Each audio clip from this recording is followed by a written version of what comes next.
Présidente. Effectivement, l'objectif de cette délibération est de vous présenter les grandes lignes d'un nouveau dispositif qu'on souhaite mettre en place pour accompagner la création de quartiers innovants et écologiques. La Présidente l'a dit d'ailleurs ce matin en répondant à Yann Verling, nous considérons que l'urbanisme doit être profondément repensé dans notre région pour que l'impératif d'une forte augmentation de construction de logements, qui est un impératif que nous partageons, ne se traduise pas par une forte dégradation des conditions de vie et de l'environnement.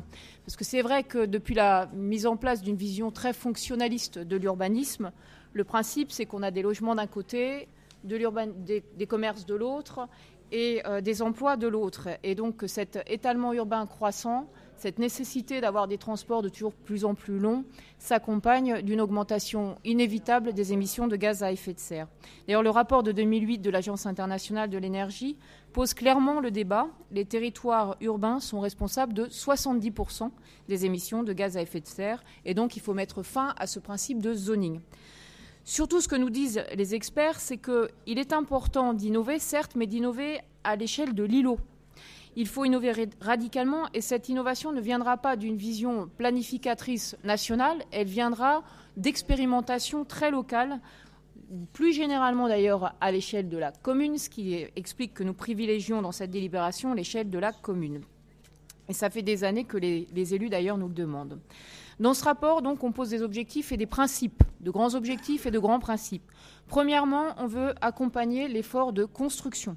Donc, cette disposition, ce rapport, cette aide, elle est en lien total avec ce qui est présenté par Geoffroy Didier.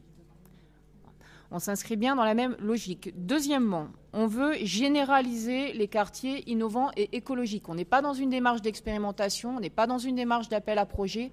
Notre objectif, c'est 100 quartiers, parce qu'on souhaite que tous les territoires d'Île-de-France, et pas simplement les territoires de zone dense, puissent bénéficier de ce type de dispositif et expérimenter ce nouveau type de quartier. Troisièmement, on souhaite que cette généralisation s'inscrive dans un objectif de mixité fonctionnelle et sociale. On s'inscrit bien, parce que je sais que la question a été posée, on s'inscrit bien dans l'objectif de SDRIF, à savoir rapprocher les logements de l'emploi et rapprocher surtout les logements des transports. Donc nos maîtres mots sont construction, innovation, écologie, mixité, généralisation et commune en d'autres termes. Dernier point, les modalités. L'article 1 de la délibération le précise, cette disposition, ce nouveau dispositif se substitue à ce qui avait été voté en juin 2015, c'est-à-dire le dispositif d'aide aux territoires bâtisseurs.